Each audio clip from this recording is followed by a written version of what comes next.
पुत्रदा एकादशी का व्रत 16 अगस्त को रखा जाएगा।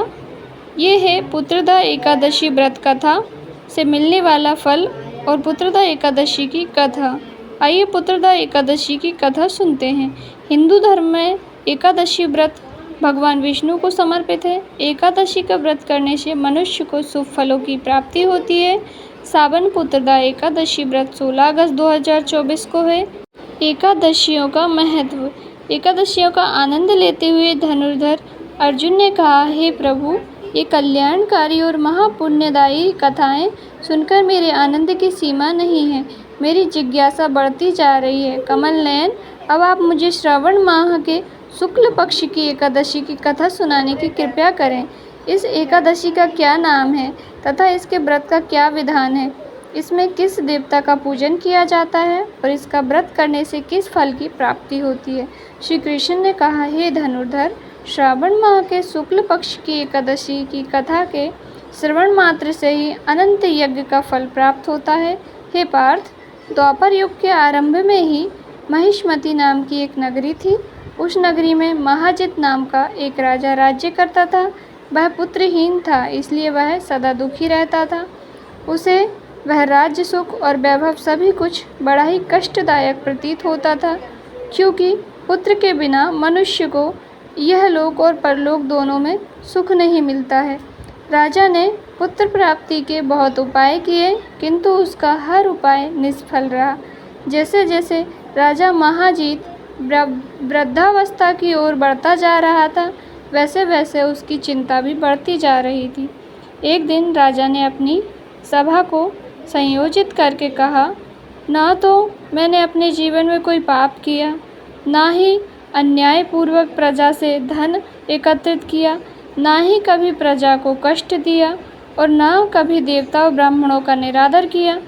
मैंने प्रजा का सदैव अपने पुत्र की तरह पालन किया है, कभी किसी से ईर्ष्या भाव नहीं किया, कभी सभी को एक समान समझा है।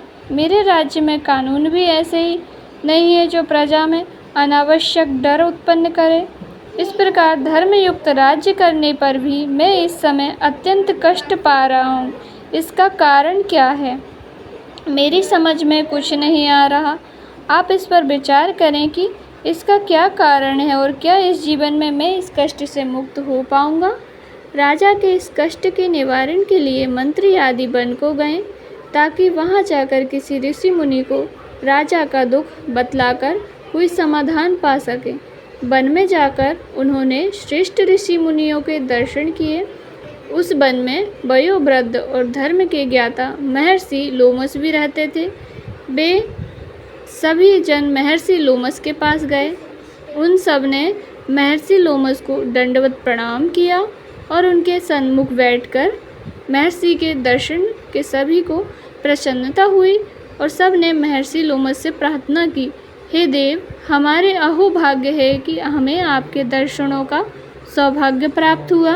मंत्री की बात सुनकर लोमस ऋषि ने कहा, हे मंत्रीवीर, आप लोगों की विनम्रता से मैं अति प्रसन्न हूँ। आप मुझसे अपने आने का प्रयोजन कहें, मैं आपके कार्य को अपने सामर्थ्य के अनुसार अवश्य ही करूँगा, क्योंकि हमारा शरीर ही परोपकार के लिए बना है। लोमस ऋषि के ऐसे मृदु वचन सुनकर मंत्री ने कहा, हे ऋषिवर, आप हमारी सभी बातों को जानने में ब्रह्मा से भी ज़्यादा समर्थ रखते हैं, अतः आप हमारे संदेह को दूर कीजिए। महिष्मती नामक नगरी के हमारे महाराज महाजीत बड़े ही धर्मात्मा व प्रजा वत्सल है। वह प्रजा का पुत्र की तरह धर्मानुसार पालन करते हैं, किंतु फिर भी वे पुत्रहीन हैं। हे महामुनि, इससे वह अत्यंत दुखी रहते हैं। हम लोग उनकी प्रजा हैं, हम भी उनके दुख से दुखी हो रहे हैं, क्योंकि प्रजा का यह कर्तव्य है कि राजा के सुख में सुख माने और दुख में दुख माने।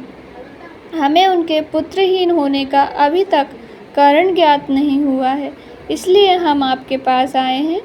आपके दर्शन करके हमको पूर्ण विश्वास हो गया है कि हमारा दुख अवश्य ही दूर हो जाएगा, क्योंकि महान पुरुषों के दर्शन मात्र से ही प्रत्येक कार्य की सिद्धि हो जाती है। अतः आप हमें बताने की कृपा करें कि किस विधान से हमारे महाराज पुत्रवान हो सकते हैं। हे ऋषिवर, यह आपका हम पर व हमारे राज्य की प्रजा पर बड़ा ही उपकार होगा। ऐसी करुण प्रार्थना सुनकर लोमस ऋषि ने नेत्र बंद करके राजा के पूर्व जन्मों पर विचार करने लगे। कुछ पलों बाद उन्होंने विचार करके कहा, हे भद्र जनों, यह राजा पिछले जन्म में अत्यंत उड़ंद था तथा बुरे कर्म किया करता था। उस जन्म में यह एक गांव से दूसरे गांव में घूमा करता था। एक बार ज्येष्ठ माह के शुक्ल पक्ष की एकादशी की बात है। यह 2 दिन से भूखा था। दोपहर के समय एक जलाशय पर जल पीने गया। उस स्थान पर उस समय एक गाय जल पी रही थी। राजा ने उसको प्यासी ही भगा दिया और स्वयं जल पीने लगा। हे ज्येष्ठ पुरुषों, इसलिए राजा को यह कष्ट भोगने पड़ रहे हैं। एकादशी के दिन भूखा रहने का फल यह हुआ कि इस जन्म में यह राजा है और प्यासी गाय को जलाशय से भगाने के कारण पुत्रहीन है। यह जान सभी सभासद प्रार्थना करने लगे, हे ऋषि श्रेष्ठ, शास्त्रों में ऐसा लिखा है कि पुण्य से पाप नष्ट हो जाते हैं। अतः कृपया करके आप हमें कोई ऐसा उपाय बतलाइए जिससे हमारे राजा के पूर्व जन्म के पाप नष्ट हो जाएं और उन्हें पुत्र रत्न की प्राप्ति हो। सभासदों की प्रार्थना सुनकर लोमस मुनि ने कहा, हे श्रेष्ठ पुत्रों, यदि तुम सब श्रावण माह के शुक्ल पक्ष की पुत्रदा एकादशी का व्रत और रात्रि जागरण करो और उस व्रत का फल राजा के निमित्त कर दो, तो तुम्हारे राजा के यहाँ पुत्र उत्पन्न होगा। राजा के सभी कष्टों का नाश हो जाएगा। इस उपाय को जानकर मंत्री सहित सभी ने महर्षि को कोटि कोटि धन्यवाद दिया तथा उनका आशीर्वाद लेकर अपने राज्य में लौट आए। इसके बाद उन्होंने लोमस ऋषि की आज्ञानुसार पुत्रदा एकादशी का विधान पूर्वक उपवास किया और द्वादशी का उसका फल राजा को दे दिया। इस पुण्य के प्रभाव से रानी ने गर्भ धारण किया और 9 माह पश्चात एक अत्यंत तेजस्वी पुत्र को जन्म दिया। हे पांडुपुत्र, इसलिए इस एकादशी का नाम पुत्रदा पड़ा। पुत्र की इच्छा रखने वाले मनुष्य को विधान पूर्वक श्रावण माह के शुक्ल पक्ष की एकादशी का व्रत करना चाहिए। इस व्रत के प्रभाव से यह लोक में सुख और परलोक में स्वर्ग की प्राप्ति होती है। जय बोली एकादशी माता की जय। जय बोली बृहस्पति भगवान की जय।